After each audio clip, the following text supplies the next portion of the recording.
Assalamualaikum warahmatullahi wabarakatuh.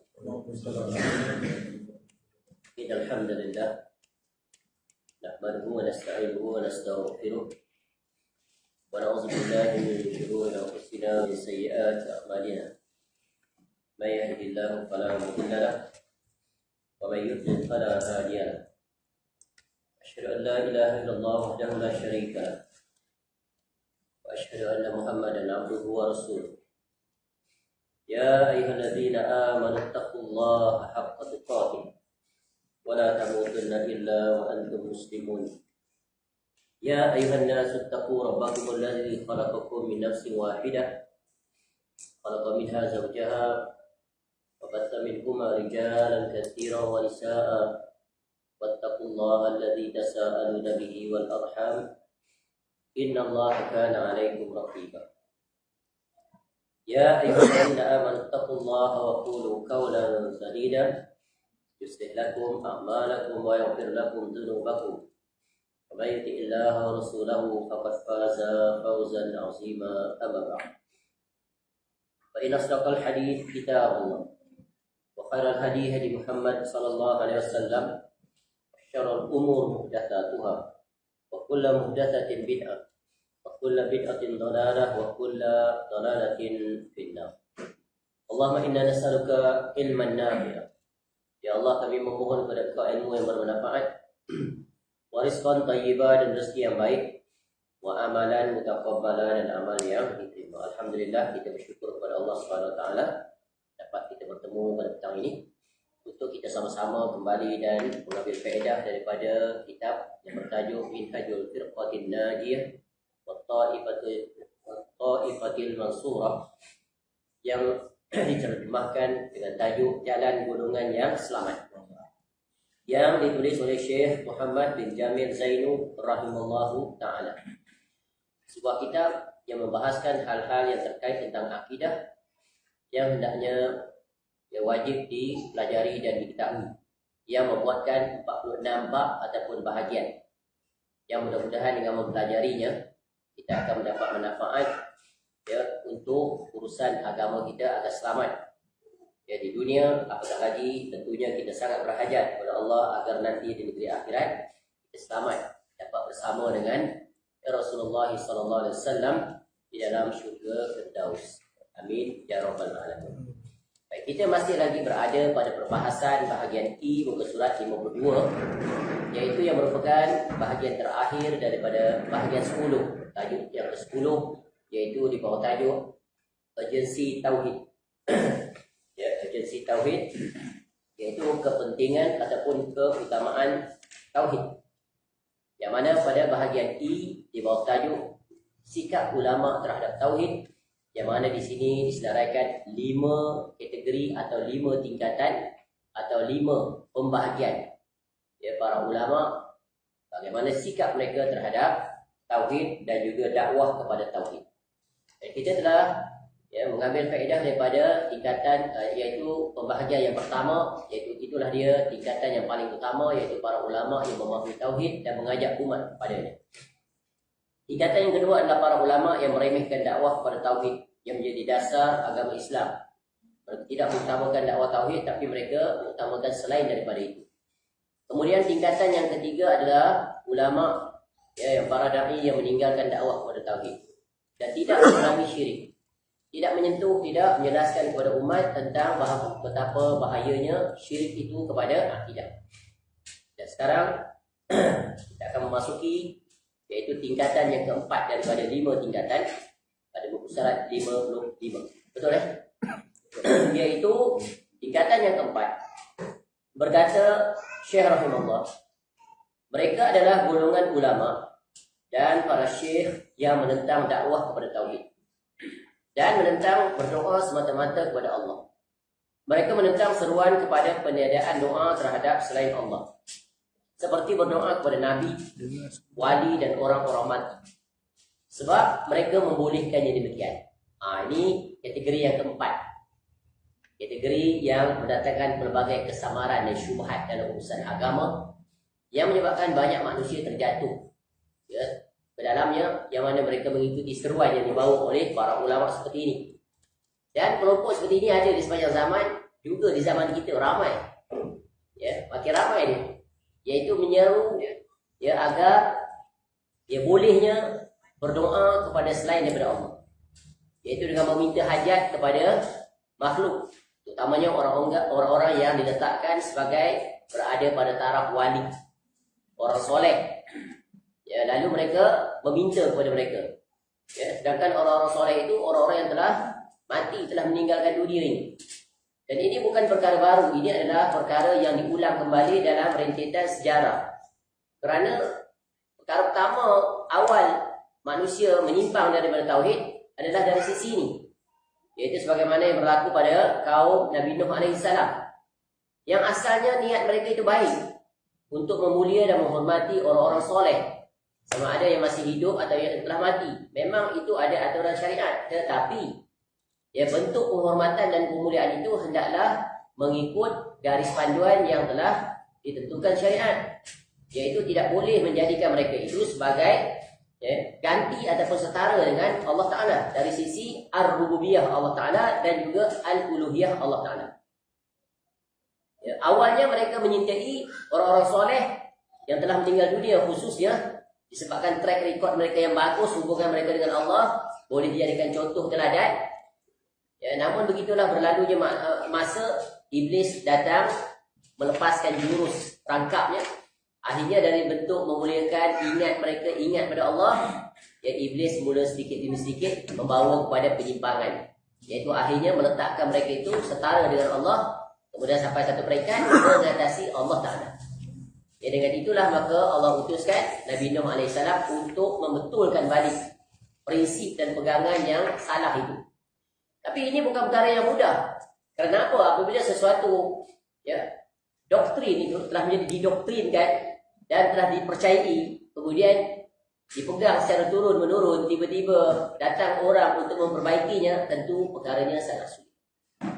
Ya, betapa sulitnya apabila tauhid itu telah bertukar dalam bentuk wajah syirik yang dianggap juga dia adalah tauhid, ya, maka nak membetulkannya memang seolah-olah seperti mustahil. Bagaimana sekarang? Berapa lama Nabi Nuh AS ambil masa? 950 tahun. Selesai tak? Tak selesai. Bagaimana selesai mereka itu? Di atas kesyirikan dengan datangnya angin taufan, hujan, banjir, mati semuanya.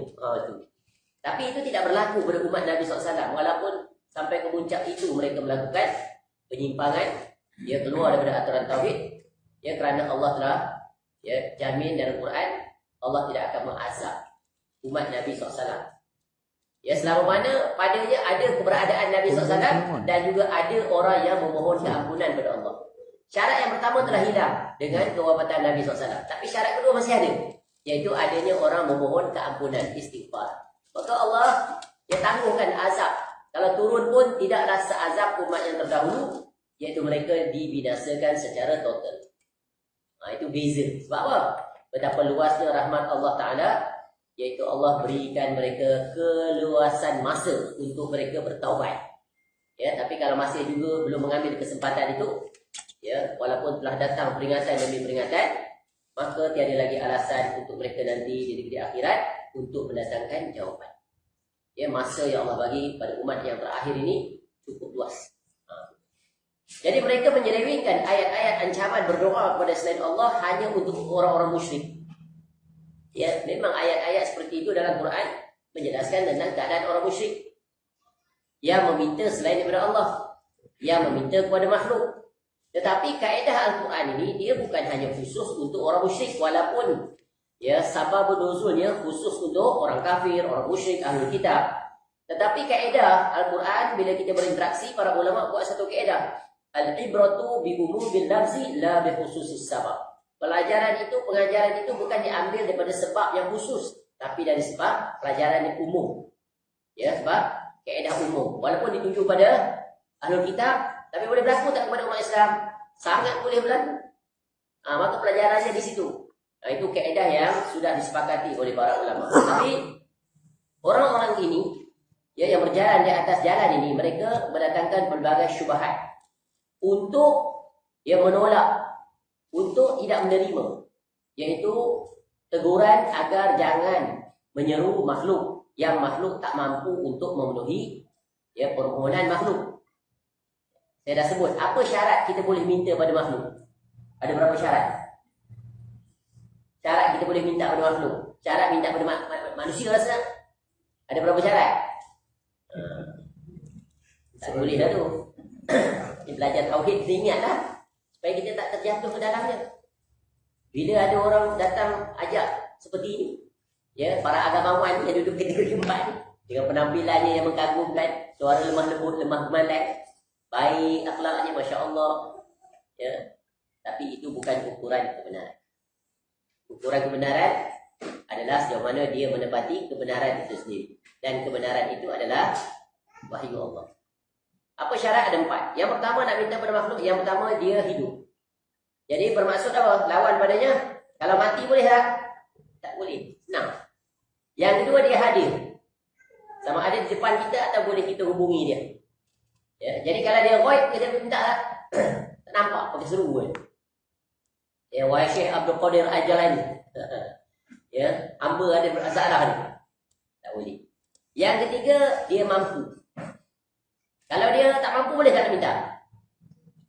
Boleh minta, tapi sia-sia lah. Minta kat pokok, boleh? Dia mampu tak? Air pokok. Tolong aku sekian-sekian. Boleh tak dia bantu? Itu kan? Itu saja kaedah dah tertolak. Jadi dia mampu. Jadi kalau kita minta pertolongan yang dia mampu, maka itu tidak dikategorikan sebagai perkara yang dilarang. Tapi ada syarat nanti yang keempat. Yang keempat iaitu tidak melanggar syariat. Kita nak keluar rumah tadi. Saya selalu bagi contoh. Kita ada sedia kain tadi. Kita keluar barangkali pukul 12 tengah hari. Baju belum kering lagi. Kita pun pesan pada jiran sebelah. Nanti kalau saya lewat, tuan lihat hujan, tolong angkatkan kain, pakai dijemur. Boleh ke tidak? Syirik tu. Sebab minta tolong pada makhluk. Ni orang-orang seperti itu dia akan datang seperti itu lah. Contoh kita kata dilarang berjumpa dengan dukun bomoh. Jumpa doktor boleh. Kenapa doktor tak syirik kamu minta pada bomoh? Pun dia usaha juga. Nampak? Ini di mana kaedah ni kita belajar? Di sini ada perincian dalam bab musabah, sebab musabah. Jadi kalau kita ada kaedah itu, maka kita senang untuk menapis.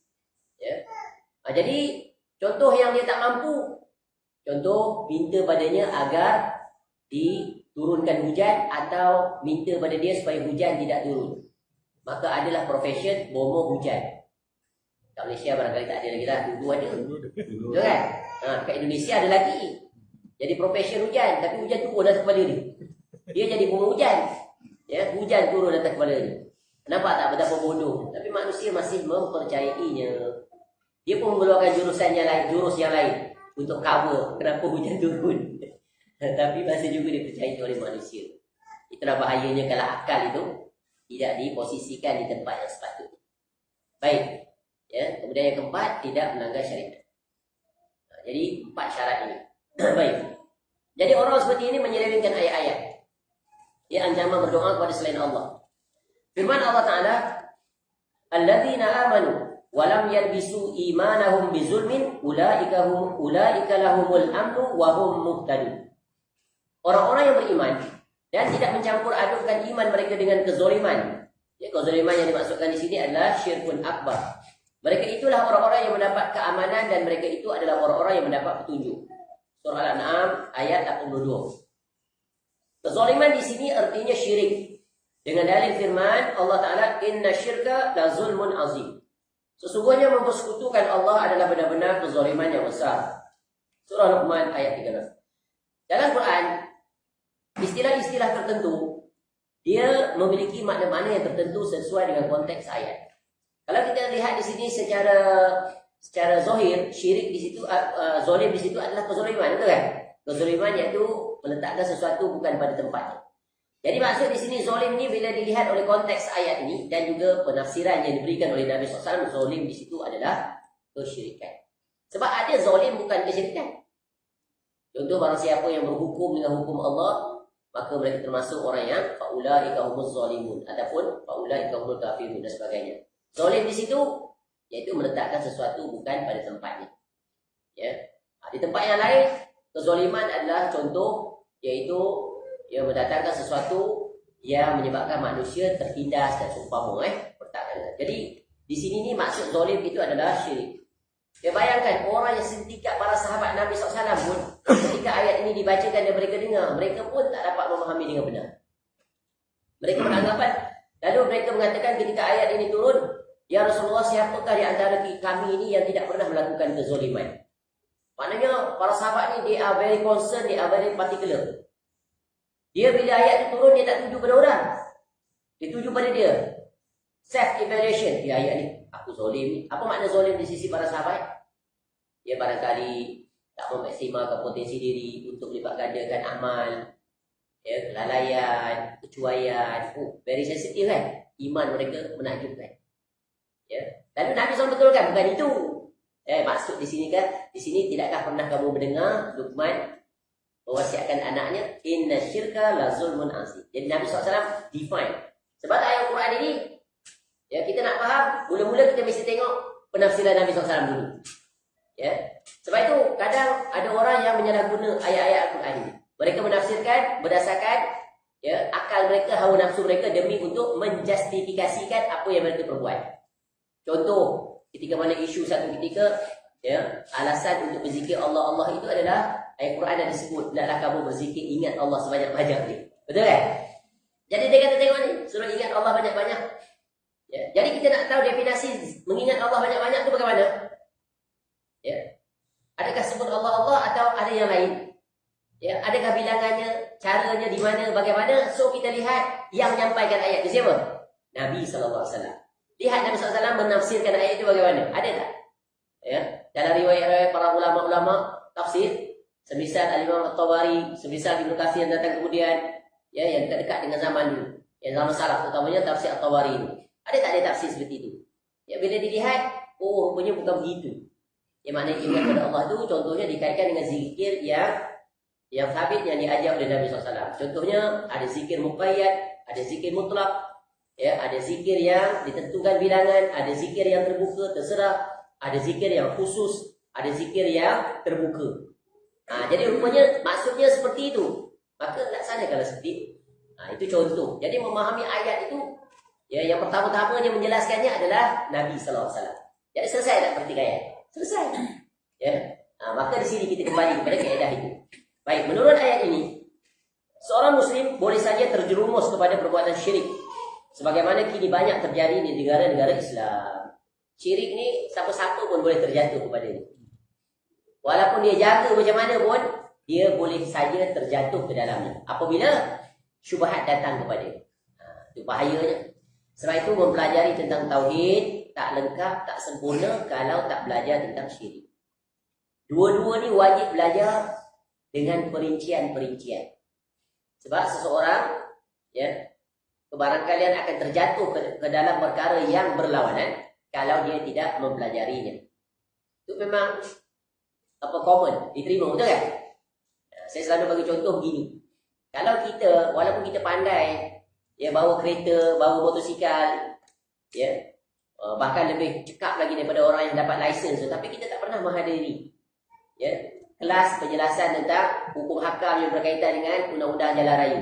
Side ni apa maksud, double lane ni apa maksud, ya, ada dot-dot lah, lane kuning lah, zebra crossing lah, ya, ada speed limit. Kalau tak masuk kelas, tak belajar, agak-agak dia boleh terlanggar boleh langgar peraturan. Boleh kan? Sebab dia tak ada knowledge. Tu. Jadi kalau kita tak ada knowledge tentang syirik, kita tak tahu apa makna syirik besar, apa makna syirik kecil, apa makna syirik khafi, ya, dan apa implikasi dia, apa makna tauhid. Ya, apa makna tauhid al-rububiyah, tauhid al-uluhiyah, tauhid al-asma' wa sifat. Macam mana kita nak berinteraksi dengan ayat-ayat Al-Quran bila kita baca? Contoh kita baca dalam surah Al-Fatihah. Bismillahirrahmanirrahim. Dalam tu tersimpul tauhid tak? Tauhid apa tu? Tentang apa? Alhamdulillahirabbil alamin. Tauhid tak? Tauhid. Ar-Rahmanir-Rahim, Maliki yaumiddin. Tauhid semua tu. Tauhid apa? Kita bagi assignment. Contoh, iyyaka na'budu wa iyyaka nasta'in. Di situ tersimpul tauhid apa? Tauhid al-uluhiyah, ar-rububiyah atau al-asma' wa sifat. Tauhid al-uluhiyah. Apa bukti tauhid al-uluhiyah? Kenapa ayat itu dikatakan tauhidul ibadah atau tauhid al-uluhiyah, bukan tauhid al-asma' wa sifat? Sebab hanya kepada Engkau ya Allah kami menyembah, dan hanya kepada Engkau kami minta tolong. Ya, menyembah dan minta tolong itu adalah perbuatan hamba dalam menyerahkan seluruh jiwa raganya dalam perbuatan ibadah dan permohonan doa. Kepada siapa? Hanya kepada Allah. Kalau dia paling taslim kepada Allah, fahuwa musyrikun kafirun. Boleh membawa ke sini. Maka dia jadi kafir dan musyrik. Dia faham? Sebab ibadah itu adalah mutlak. Iaitu mentauhidkan perbuatan hamba kepada Allah. Tak boleh dia bagi-bagi. Kalau kita baca tentang Maliki Yaumiddin, pemilik hari akhirat tu, ya, raja segala raja, pada hari di mana manusia, ya, khususnya jin berdiri di hadapan Allah. Ayat itu tentang tauhid apa? Tauhid ar-rububiyah, sebab al-malik, betul kan? Allah yang memiliki. Maknanya ya, segala perbuatan Allah Taala itu maka dinamakan mentauhidkan Allah dari sisi ar-rububiyah. Jadi bila kita faham kaedah tu, kita baca ayat mana pun kita tahu, oh di sini Allah menekankan perkara ini. Maka wajib kita berjalan dengannya. Oh, ini adalah perkara yang berkaitan dengan syirik. Ya, maka hendaklah kita berusaha untuk menjauhinya. Kepada orang-orang yang membolehkan berdoa kepada selain Allah, mengubur mayat di dalam masjid, awak mengelilingi kubur, bernazar untuk para wali, dan hal-hal lain dari perbuatan bid'ah dan munkar. Kepada mereka Rasulullah SAW memperingatkan, innama akhafu ala ummatil a'immatal mudillin. Sesungguhnya aku sangat khawatir atas umatku adanya pemimpin-pemimpin yang menyesatkan. Pemimpin ni dari dua sisi lah. Pemimpin negara yang mengurusi rakyat dan para ulama. Dua ni. Ya. Dua-dua ni, ya, di tangan mereka lah letaknya kebaikan dan keburukan rakyat. Ya, dia bagi arahan, wajib sambut sekian-sekian. Rakyat kena buat ni ikut. Ya, kalau perkara itu membawa kepada kebaikan, okey lah. Tapi kalau mendatangkan mudarat atau urusan agama khususnya, maka itu akan mendatangkan bala bencana. Ya, apatah lagi majoritinya rakyat ini kebanyakannya orang awam yang hanya mengikuti. Ya, mengikuti, dia tak tahu beza ini adakah perkara makruf atau perkara mungkar. Sebab tu jangan kita jadi orang awam. Jangan kita jadi orang pak turun. Ya, sebab apa? Kita ada kemampuan untuk berubah daripada orang awam, orang biasa kepada orang yang berilmu, berpengetahuan. Sebab itu orang-orang yang selamat adalah orang yang sentiasa menuntut ilmu. Itu yang pertama. Yang kedua, menuntut ilmu daripada guru yang benar. Ya, yang mana yang disampaikan padanya tak lain dan tak bukan penuh dengan dalil dari Quran dan hadis dan penjelasan mengikut para ulama muktabar. Maka dengan itu dia selamat. Tidak ada kesamaran. Dijelaskan dengan sejelas-jelasnya. Ya, dapat mengungkapkan segala kesamaran, syubhat dan berbagai lagi. Jadi apa yang disebut oleh Syekh Rahimahullah ni dah berlalu lama dah ni. Ya, di zaman kita tetap ada. Sebab kesyirikan ni dia sentiasa ada di sepanjang zaman. Tetap akan ada. Ya, sebab dunia ni hanya ada dua kelompok je. Kelompok yang benar tauhid dia, kelompok yang menyelisih tauhid. Jadi kita kena pilih supaya berada di atas tauhid. Ya, jadi cuba tengok, membolehkan berdoa pada selain Allah. Dia kan mereka bertawassul dengan makhluk yang tak diizinkan untuk bertawassul dengan itu. Cuba tengok, ayat yang paling agung dalam Al-Quran ni adalah ayat tadi, iyyaka na'budu wa iyyaka nasta'in. Sebab apa? Dia represent tentang kalimat tauhid, semakna la ilaha illallah. Ya, kalau kita faham prinsip ya kalimah la ilaha illallah daripada 5 sisi, ya, iaitu tentang makna, rukun, syarat, pembatal dan juga natijah, maka aplikasinya adalah ya dalam kehidupan kita akan selamat. Ya, kita tahu ini seruan-seruan ini bukan seruan yang datang daripada Rasulullah SAW, maka wajib kita tinggalkan. Ya, wajib kita tinggalkan. Baik. Salah seorang syekh Universiti Al-Azhar terdahulu, ada di zaman syekh ni lah, waktu dia tulis. Syekh ni adalah orang Syria. Pernah ditanya tentang bolehnya solat menghadap ke kuburan. Kemudian syekh tersebut berkata, mengapa tidak dibolehkan solat menghadap ke kuburan? Padahal Rasulullah SAW dikubur dalam masjid. Dan orang-orang solat menghadap ke kuburannya. Ini kan syubhat kan? Kenapa tak boleh? Kamu pernah tak pergi ke Masjid Nabawi? Kamu pernah tak solat? Dekat Raudhah tu sebelah tu, sebelum kamu nak keluar, kamu nampak apa? Ada kuburan Nabi SAW yang mulia. Ya, sebelah je, di pagar. separuh dia kan. Kita lalu situ kita akan bagi salam pada Nabi SAW dan juga dua sahabat Nabi SAW. Itu boleh. Jadi tak salah lah. Sebab itu ada di antara mereka dikuburkan di dalam masjid. Sekalikan kubur dengan masjid. Banyak kat Malaysia boleh. Kadang-kadang kubur tu depan pada kawasan kiblat. Depan. Kita ingatkan mihrab masjid. Rupanya mihrab kubur. Terkejut kita, kubur je. Ada yang dalam masjid boleh. Padahal Nabi SAW melarang kubur dan masjid tak boleh bersatu. Kena dipisahkan dan adalah hukum-hukum ketentuan. Sebab apa nak tutup pintu-pintu kesyirikan? Kalau kita ada kiblat, kita menghadap depan tu ada jenazah di situ. Seolah-olah agama walaupun dia tak adalah tempat sembah jenazah di kuburan tu, tapi nak tutup pintu. Islam ni dia ada kaedah tutup pintu-pintu ke arah yang boleh membawa kepada perkara yang dilarang. Tu preventive measure. Cuba tengok kalau jenazah nak disolatkan dalam masjid. Ketika kita solat zuhur, jenazahnya letak di mana? Di depan ke atau di belakang dulu? Di belakang dulu, betul kan? Kenapa tak letak di depan? Solat waktu. Kan bukan sebab solat waktu. Sebab solat itu kan ada sujud dan rukuk. Sujud dan rukuk hanya untuk Allah. Tiba-tiba depan dia ada jenazah. Walaupun dia solat tu kan niat tu dia sujud pada Allah, tapi dilarang.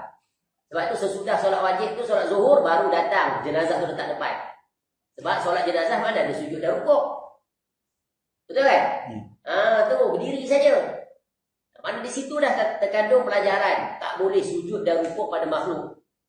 Ketika dia hidup, ketika dia mati. Kerana rukuk dan sujud adalah bentuk penghinaan. Penghinaan hanya boleh ditujukan kepada Allah Ta'ala. Makhluk tak boleh. Sebab itu kita orang tu dulu ajar sampai sujud lah. Jalan boleh rukuk lah lalu ke orang tu. Itu sebenarnya adat yang dia tak boleh dilestarikan. Tak tinggal. Tak tunduk sikit sudah. Khawatir masuk dalam larangan. Walaupun kita tidak berniat tapi nak tutup pintu. Sehingga jangan mentakzimkan, memuliakan, membesarkan makhluk setara dengan Allah, apatah lagi melebihi. Kan? Kalau orang kafir, raja-raja dia contoh. Macam Raja Thailand juga, sampai semua sujud lah. Terbang terletak macam tu. Nak utuh gitu ha. Riba sebab auto riba kan. Riba macam kita tu. Bukan dia kona gitu, riba tak, dia kena gini. Tu, me'ud. Itu dilarang, hina di sisi makhluk. Jadi ada tak jawapannya, syubhatnya? Ada, banyak lebar. Dia harus diingat. Ini jawapan secara ringkas. Bahawa Rasulullah SAW tidak dikuburkan dalam masjidnya. Tetapi beliau SAW dikuburkan di rumah isterinya Aisyah radhiyallahu anha. Dan Rasulullah SAW dalam hadis melarang solat menghadap ke kuburan.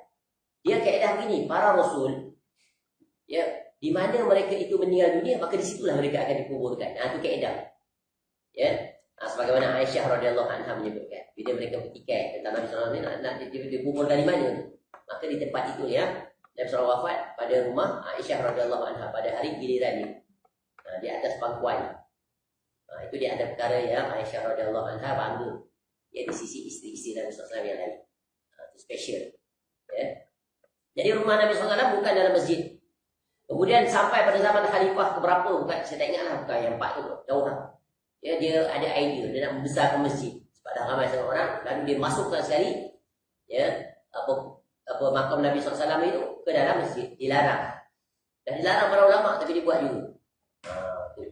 Memang para sahabat ada di ketika itu yang masih ada tinggal berbaki melarang. Kerana mereka tahu Nabi SAW melarang kuburan tak boleh dimasukkan ke dalam masjid.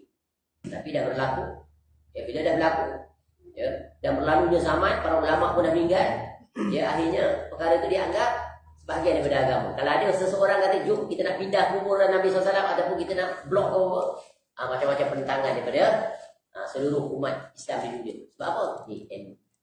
Jadi langkah selamat nak tutup pintu, pasang pagar. Tak boleh siapa pun masuk. Cuba kalau buka pagar, apa jadi? Geng-geng ni tak suka pergi kubur, dia buat apa? Dia menerap situ lah, dia terentang situ lah, dia bawa tanah, ambil berbalik lah. Betul kan? Dia hantar surat daripada Nabi SAW. Memang waktu tengok oleh kerajaan Arab Saudi tu, dulu kan Turki Utsmaniyah. Berarti sejarah yang banyak. Nanti kita akan masuk bab ni. Bab 11, pengertian Wahab.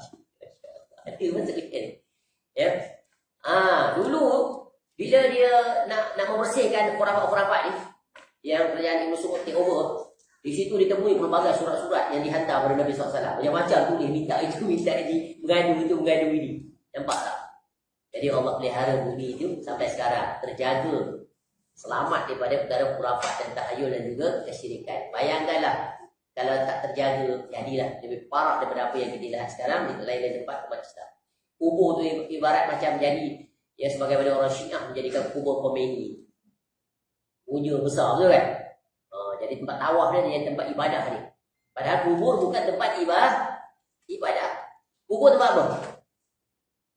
Kubur bukan tempat ibadah, bukan tempat kita nak baca Quran, nak berzikir, nak wirid apa kan? Kubur tempat apa? Tempat ziarah, tempat muhasabah, tempat mengambil ibrah. Itulah.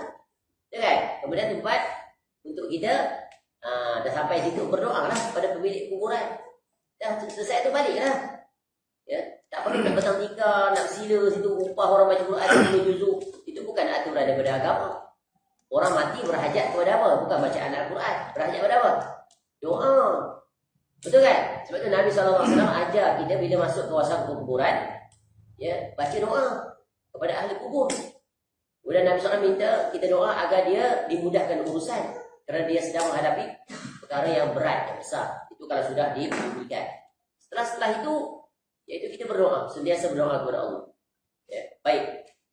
Jadi, ya, Nabi SAW berdoa. Nabi larang SAW solat menghadap ke kuburan. Dilarang. Tak lagi kuburan itu belakang masjid. Tapi ini pertikaian di kalangan ulama pelbagai. Ya, ada kalau ada dinding, maka ya itu dihukum makruh macam-macam. Tapi kalau tak ada penghalang, ya ada kuburan, maka dilarang solat di masjid tersebut. Dilarang, tak sah. Ya, kalau kita baca perbahasan dalam 4 masa. Jadi jalan selamat, jalan keluar. Ya, masjid tempat dia, kuburan tempat dia. Sebagaimana kuburan Baqi' tu di atas sebelah sana. Masjid Nabawi kat sini. Betul kan? Selamat. Kalau tidak, ya lama-lama manusia i'tiqad, sambil-sambil solat, sambil-sambil bayar, sambil-sambil minta pada makhluk. Sudah. Dia jatuh ke dalam kesyirikan. Jadi Nabi SAW juga harus jadikan atas sebutlah. Jadi doanya, Allahumma inni a'udzubika min ilmin la yanfa'. Doa Nabi SAW. Ya Allah, sesungguhnya aku berlindung kepadamu dari ilmu yang tidak bermanfaat. Hadis riwayat Muslim. Maksudnya, yang tidak aku ajarkan pada orang lain dan yang tidak aku amalkan serta tidak menggantikan akhlak-akhlakku yang buruk menjadi baik. Demikian menurut keterangan Al-Manawi rahimahullah. Jadi, kenapa doa ini tentang ilmu? Sebab ilmu ini ada ilmu yang bermanfaat, ada ilmu yang tidak mendatangkan manfaat, bahkan mendatangkan mudarat. Sebab itulah para ulama dulu mengatakan, ya, jadi agama ini, ilmu ini adalah agama. Jadi perhatikan daripada siapa kamu belajar. Betul kan? Kalau dapat guru yang salah, ilmu yang dapat pada kita salah. Ya, yang tauhid dia kata syirik, yang syirik dia kata tauhid. Yang sunnah dia kata bid'ah, yang bid'ah dia kata sunnah. Yang kita pegang. Ya. Lalu lama tempoh masa, rupa-rupanya apa yang kita pegang selama ni, ya perkara yang salah dan batin. Bagaimana kalau tak silap saya dalam kisah tentang Ibnu Jauzi rahimahullah. Ya, dia kata berpuluh tahun dia beramal sesudah ya solat, bagi salam, dia berzikir, salah satunya membaca surah Al-Fatihah. Dan banyak dilakukan orang, betul kan? Dalam berzikir, salah satunya aturan zikir dia baca Fatihah. Jadi Ibnu Jauzi rahimahullah mendapati itu tidak ada sumbernya, tidak ada dalilnya. Maka setelah dia mengetahui perkara itu, dia pun tinggal, tak buat lagi dah. 20 tahun dia beramal. Sebab apa? Sebab ya, ucapan Nabi SAW itulah yang hendaknya diutamakan terlebih dahulu berbanding dengan apa yang diamalkan oleh orang ramai, betul kan? Ini bukan senang dia nak dapat ya tahap seperti ini. Maknanya iaitu orang-orang yang beruntung, ya sudi menerima kebenaran walaupun dia telah beramal dengan apa yang dia lakukan. Tetapi apabila bertemu dengan kebenaran, maka dengan mudah dia meninggalkan. Inilah dia ilmu yang bermanfaat. Betapa banyak contoh zikir setelah solat.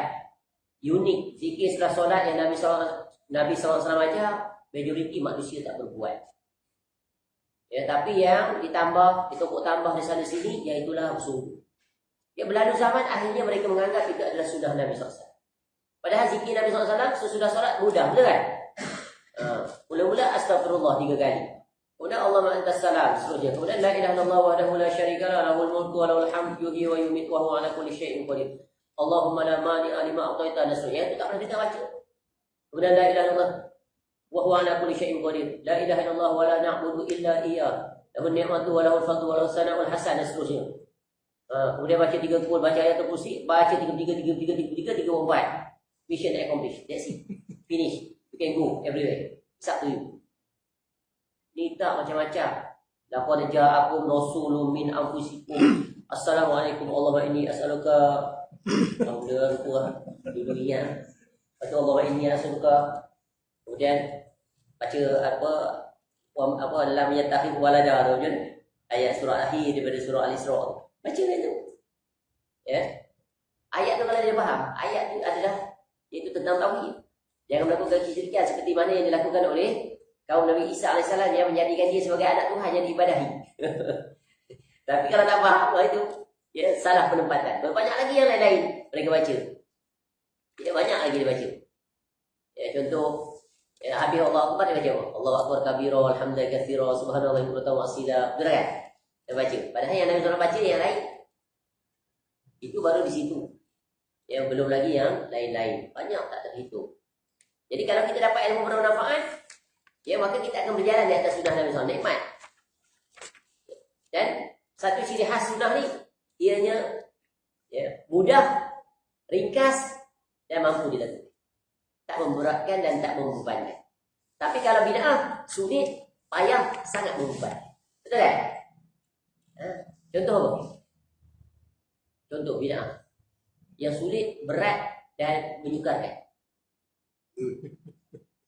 Maulid Nabi. Sunnah ke bid'ah? Sunnah kot. Majoriti atas muka bumi ni buat. Daripada hari pertama sampai hari ke-12 especially. Betul kan? Kemuncaknya hari ke-12. Bergendang, berkompang, berkasidah macam-macam lah. Ya, buat perarakan. Pusing satu kampung, pusing satu bandar. Bagus apa? Jadi syiar agama. To declare clearly. Ya. Kepada umat yang kita ni cinta pada Nabi SAW. Takkan salah. Takkan salah. Ketika mana umat lalai lupa pada Nabi SAW, this is the best month.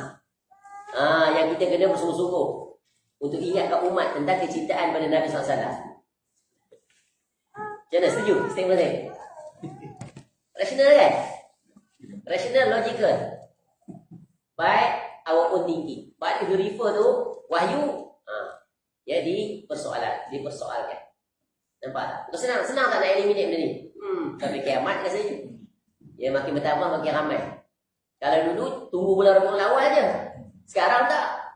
Setiap bulan, setiap minggu. Tak cukup dengan Nabi SAW. Dengan tok guru dia ada haul tok syekh tu, tok syekh ni dia buka habis cari kat Malaysia ni ada tak wali-wali baru ke? Oh dapat sejarah, ada wali kat negeri Terengganu buat haul pula. Haul tok Kupalu. Pergi sana ada syekh ni pula. Tak lama lagi haul Mak Kilau. Ya, betul. Nanti dia kata, Mak Kilau salah seorang wali Allah. Ada amalan-amalan zikir yang dia lakukan ketika menentang penjajah. Sekejap lagi ya kuburnya dibesarkan, di-expose, di-advertise, maka berbondong-bondong manusia akan datang. Akhirnya jadi perayaan di kuburan. Ada haul pula untuk Mak Kilau. Begitu juga nanti cari pula yang ada kaitan dengan Tok Bahaman pula. Cari lagi Tok Gajah pula. Macam-macam YouTube. Itulah punca berlaku ada sepanjang sejarah macam tu lah dia. Ya, kerana ada orang yang mempeloporinya dan mengajak manusia kepadanya. Yang mengajaknya bukan orang biasa, ialah dia agamawan, kategori yang keempat. Ya. Yang kelima juga. Baik, selesai yang keempat. Jadi Syekh bagi ni kriteria supaya kita selamat. Kita boleh tahfiz. Dengan siapa hendaknya kita menuntut ilmu. Dengan siapa yang hendaknya kita menjauhkan diri supaya kita selamat. Yang kelima, iaitu tingkatan kelima, mereka adalah orang-orang yang mengambil ucapan-ucapan guru dan syekh mereka dan mentaatinya meskipun dalam bermaksiat kepada Allah. Mereka adalah orang-orang yang melanggar sabda Rasulullah SAW. La ta'ata fi ma'siyatillah, innamat ta'atu fil ma'ruf. Tidak boleh taat terhadap perintah yang di dalamnya terdapat maksiat pada Allah. Sesungguhnya ketaatan itu hanyalah dalam kebajikan. Hadis riwayat Bukhari. Laku tadi. Ya. Contoh, pemimpin, ketua dia, tok syekh dia ke siapa yang dituduh. Ya, didapati dituduh. Ada laporan tentang dia salah laku. Betul tak salah laku? Contoh salah laku lah. Ya, salah laku minta maaf lah, dia isi pencabulan umpamanya. Banyak berlaku. Tapi disebabkan orang lihat dia sebagai tok guru, banyak jasa. Ya, example of ya apa? Banyak buat baik, kebanyakan dia panggil apa? Aktiviti filantropi kemudian. Ha? Istilah dia lah, filantropi ya. Filantropis pelaku dia tu. Dia takkan dia buat salah. Dia tak ada masa dia nak jumpa benda-benda tu ada peluang. Betul kan? Oh, defend yo. Ya Allah. Ya. Tuan-tuan, realiti kita jumpa dah, kita pun ada kawan je ni yang orang pernah bela agama tapi kita tahu sangat perangai dia tu. Yang orang lain tak tahu tapi Allah larang kita mendedahkan. Cukup dah kita tahu. Jadi bila kita menghadapi situasi tu, ya, apa yang perlu kita buat? Jangan pandai-pandai. Ya, nak menafikan atau nak menerima. Tunggu saja keputusan. Betul kan? Keputusan yang diperbincangkan itu lebih selamat daripada kita ya masuk campur tangan, betul kan? Sebab manusia ni tak ada satu pun yang maksum. Tu kena ingat kaedah. Ya. Jadi cuma kita berdoa agar keadilan itu ditegakkan. Dan kita sifat kita adalah iaitu jangan sekali-kali memberikan pandangan-pandangan kerana kita tidak terlibat. Tapi kaedah ya apabila seseorang melakukan sesuatu yang menyimpang maka kita kena terima. Bila telah dibuktikan, betul kan? Kita tak boleh nak defend juga, tak boleh. Dan memang disabitkan contohnya. Kita takkan cuba tengok tuan sejarah sebelum ni. Kenal tak apa tu seorang tokoh yang terkenal dari Turki. Dulu buku-buku dia ya Allah terkenal. Ya, dia terjemah dalam bahasa dunia. Apa nama dia samaran nama pena dia tu dari Turki tu? Harun Yahya, betul kan? Oh, saya dulu fan dia juga. Betul kita mengaku lah. Buku dia banyak dulu. Ada satu syarikat di Malaysia. Memang dia lah yang mempromosi menjual buku dia. Buku-buku Inggeris dan terjemahan. Buku cantik-cantik pun dia. Miracles of Al-Quran. Dia paling kuat lawan apa atheist. Ya, buku-buku dia memang cantik, memang advance, ahead of time. Tapi kemudian dia dapati, oh dia menyalahgunakan apa macam apa perempuan dia dah masuk je dalam YouTube, tulis lupa lah. Di penjara beberapa tahun lah oleh kerajaan Turki. Tapi jasa besar, tulis buku agama semuanya. Ya, bukan biasa-biasa, agamawan pun kalah tulis buku. Cantik buku dia. Ya. Cantik buku dia banyak. Ya. Tapi bila didedahkan, rupa-rupanya selama ni orang tidak mengetahui apa yang dia buat. Ya. Macam kita tak percaya bila tunjuk gambar-gambar tu apa yang dia buat dan sebagainya. Dan begitulah di sepanjang zaman ada saja orang seperti itu. Jadi jangan kita taksub pada seseorang. Ya, jangan taksub pada seseorang. Ya, yang kita boleh taksub hanya kepada seorang, yaitu Nabi sallallahu alaihi wasallam. Ya, baik. Jadi pada hari kiamat kelak mereka akan menyesal atas ketaatan mereka itu. Di hari yang tiada berguna lagi penyesalan. Allah menggambarkan siksanya terhadap orang kafir dan mereka yang berjalan di atas jalan kekufuran. Dalam firman-Nya, yauma tuqallabu wujuhuhum finnar yaqulun ya laitana ata'na Allah wa ata'na rasula wa qalu rabbana inna ata'na sadatana wa kubara'ana fa adalluna as-sabila rabbana atihim di'faini minal azabi wal anhum la'nan kabira. Pada hari ketika mana muka mereka dibolak-balikkan dalam neraka, mereka berkata, alangkah baiknya andai kata kami dahulu taat kepada Allah dan taat pula kepada Rasul.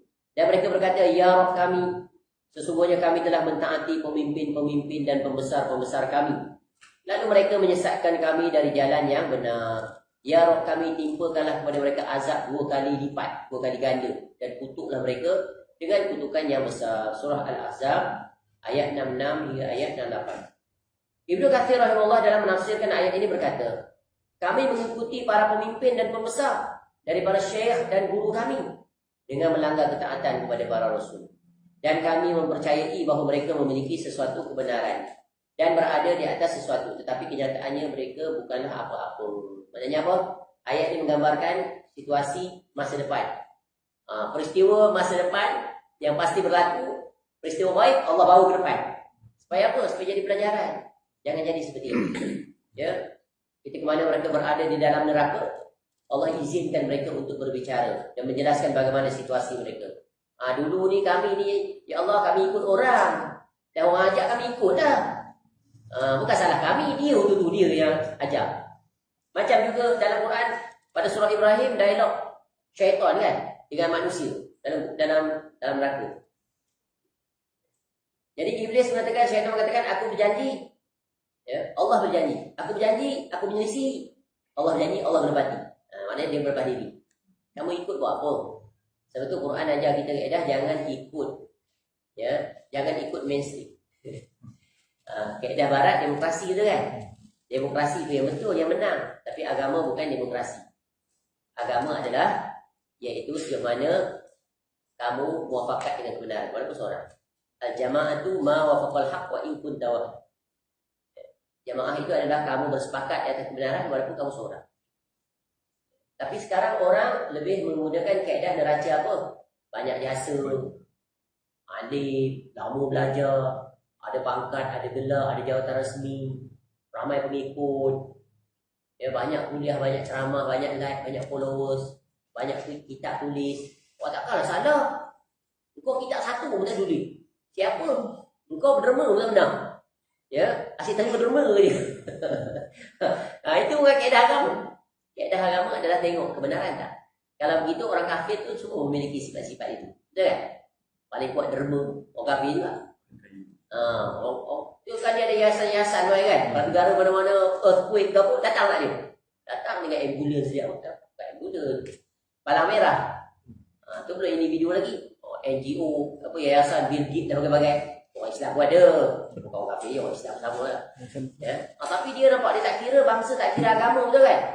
Kita kira juga. Mesti utama orang Islam dulu. Dia tak. Ya.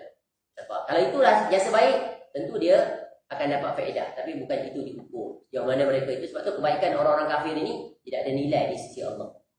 Yang kebaikan mereka itu dibalas di dunia. Allah bagi nikmat kepada mereka dan sebagainya sebab kebaikan-kebaikan. Tetapi di negeri akhirat, mereka akan meraih azab Allah. Itu beza. Jadi Allah bagi sifat Ar-Rahman itu seluruh makhluk, Ar-Rahim nanti hanya untuk orang yang beriman. Jadi pelajaran berguna, ya. Okay. Pelajaran berguna adalah hendaklah kita beragama berdasarkan ilmu yang sahih. Dan yang kedua, hendaklah kita gunakan akal kita ini supaya kita berfikir. Ya, berfikir dengan secara yang mendalam. Jangan terima at face value, surface value je. First layer thinking, no. Mesti multiple layer. Ya, betul ke ni ustaz ni sebut ceramah macam ni? Kita cross check. Kita ada kemampuan tu kan. Di zaman sekarang apa alasan? Ni handphone ada boleh tanya. Urusan dunia tanya Mr. Google. Urusan akhirat tanya Syekh Google. Ada jawapan. Ni malas. Semua nak tanya. Tanyalah saya ada masalah ni. Ya, bolehkah seorang yang bermusafir menjamakkan solat Jumaat dengan solat Asar? Tanya ke situ. Nanti tengok yang paling otentik tu. Web page yang otentik tu kita boleh rely kan, betul kan? Tengok fatwa-fatwa, tengok hujah-hujah yang dikemukakan. Ini malas. Tak nak cari gitu kan? Nak menyusahkan ustaz je. Ustaz sibuk juga. Itu yang tak layan. Tengok je lah. Nak jawab, tak jawab lagi lah kan? Padahal boleh cari jawapan banyak. Ya. Ini contoh ni macam jalan golongan yang selamat. Type saja dalam YouTube. Boleh tengok ustaz dah syarah, ustaz lain syarah. Habis kan? Betul kan? Nak ke tak nak je. Sebab 10 orang yang mensyarahkan, kita akan dapat faedah yang berbagai. Ya, dia baca benda yang sama. Tapi faedah berbeza. Ustaz ni menjelaskan dari sisi ni ya. Ustaz ni menjelaskan, dapat combination semua. It's like scattered puzzle. So then your task to put it together. Nampak? Prior kita hadiri apa-apa sesi tu macam tu lah. Ya. Jadi ini adalah pelajaran yang sangat berguna pada bab yang ke 10 ini, bahagian 10 ini panjang juga. Syekh explain kepada kita, betul kan? Tentang keutamaan tauhid, keutamaan tauhid. Tauhid adalah pengantar kebahagiaan dan berdosa manfaat tauhid. Ini semuanya adalah ibarat tools, mana guideline kepada kita untuk kita meletakkan posisi diri kita dalam menghadapi situasi ujian dari sisi tauhid dan syirik. Ya, kalau kita ada tools ni, maka kita senang nak navigate. Datang apa-apa pun kita boleh filter. Kita boleh sense, oh ini something wrong somewhere. So hold first before nak accept. Cross check. Tengok, oh rupanya perkara ini adalah perkara yang ada dalam agama. Oh perkara ini tiada dalam aturan agama. Baik, itulah dia. Ya, selesai nampaknya bahagian 10 setelah berada dalam beberapa siri kuliah. Ya, mudah-mudahan kita dapat faham. Ya, sebelum kita berpindah nanti pada bahagian yang ke-11, pengertian Wahabi. Tajuk sensasi. Ya. Ini banyak orang tak suka ni. Siapa di antara tuan-tuan dan puan yang tahu apa dia Wahabi? Ada tak tahu? Ada tak buat kajian, baca-baca atau dengar-dengar? Positif ke negatif? Positif ke negatif? Puan sebelah sini. Pernah dengar tak? Pernah baca tak? Pernah dengar tak? Orang kata Wahabi. Ya, Wahabi sesat. Wahabi ni kafir. Wahabi ni pemecah belah masyarakat. Ya, Wahabi ni sekian-sekian. Ada tak dengar begitu? Ada kan? Jadi, bila puan-puan dengar atau tuan-tuan dengar seperti itu, apa sikap tuan-tuan dan puan? You rasa sesat. Memang kafir lah mereka. Kat masjid orang sebut kan. Dalam masjid. Dalam masjid. Semua kan? Dalam masjid. Dalam masjid. Dalam MTAJ. Ceramah agama dalam MTAJ. MTAJ tu? Sebut tentang Wahabi. Jadi dia explain tak apa dia Wahabi ni? Wahabi itu sesat. Sesat saja. Ya, jadi apa penerimaan kita? Kalau orang awam, orang yang tak memahami, tentu akan menerima ni. Betul kan? Immediately. Oh, sesat lah. Dia kafir lah. Dan sebagainya. Dan sesuatu yang sangat menakutkan. Minoriti. Ya? Minoriti. Minoriti. Ya, sebab minoriti memiliki pemahaman. Tapi kaedah bukan mesti yang minoriti itu benar. Dan selama-lamanya kebiasaannya yang minoriti itulah yang benar. Sepanjang sejarah. Ya. Tengok Nabi SAW. Minoriti ke majoriti? Minoriti. Semua Rasul minoriti lah. Kecuali beberapa orang Rasul tadi. Yang asalnya minoriti kemudian jadi majoriti. Siapa? Yang mula-mula kosong. Ya, tak ada siapa nak mengikut. Azab tak turun dah. Kemudian tak jadi turun. Beriman pun ada semua dia. Nabi Yunus SAW. Mumtaz. Masya Allah. Itu unik. Allah bagi pelajaran berguna. Pelajaran berguna apa? Hidayah. Itulah hidayah Allah. Allah boleh tukar satu kaum yang kufur kepada Allah beriman seperti Allah uji manusia Rasul. Sabar tidak?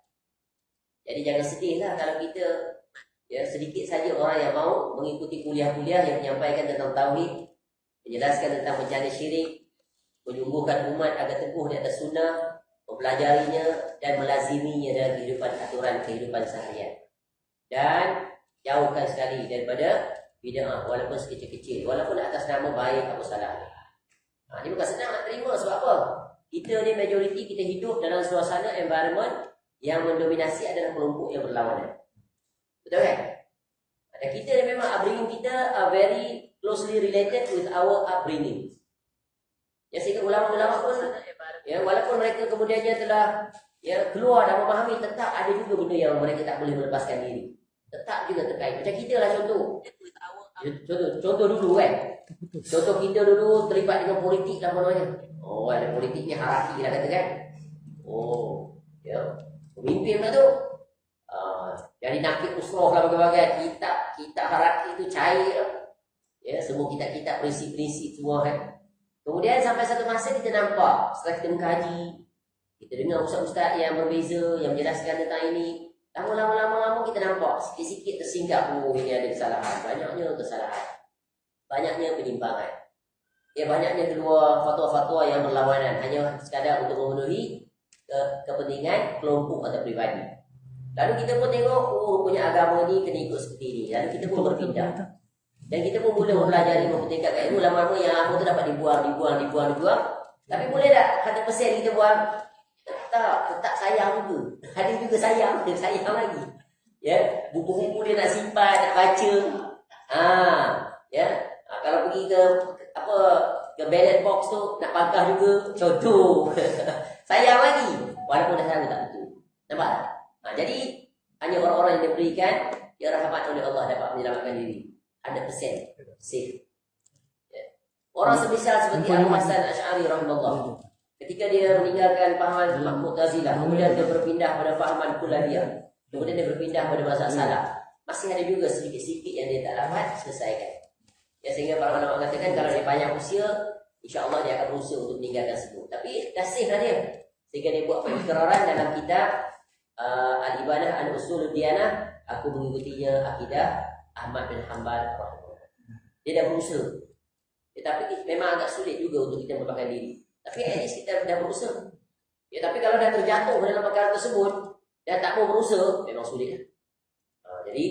Jadi kaedah nanti dalam bab 11 ni, ya, jangan kita hanya menerima ya apa yang orang ucapkan, apa yang orang perkatakan, apa yang orang tuduhkan. Walaupun datang daripada siapa pun. Sebab tu saya dah sebut tu tadi, kaedah yang penting nak kita pegang. Kebenaran hendaklah kita terima, wajib kita terima daripada siapa pun dia kebenaran. Ya, daripada lawan kita atau daripada orang kafir, wajib kita terima kalau kebenaran, betul kan? Walaupun daripada anak kecil, benar apa yang dia sampaikan. Thank you very much for your information or for your advice. Awak telah menyelamatkan saya. Contoh. Ya. Kebatilan wajib ditolak daripada siapa pun dia. Betul kan? Walaupun yang menyampaikan itu ulama besar. Ya. Ulama besar yang dikenali, dia bergerak, dia berbagai syekh dan sebagainya, alim al-alamah. Tapi kalau batil apa yang dia ucapkan salah, bertentangan dengan syariat, kita kena terima. Tak kan? Ya, sebagaimana yang saya datangkan ucapan Imam Malik rahimahullah. Kullu minna yu'khadhu min kalamihi wa yuraddu alaihi illa sahibu hadzal qabr.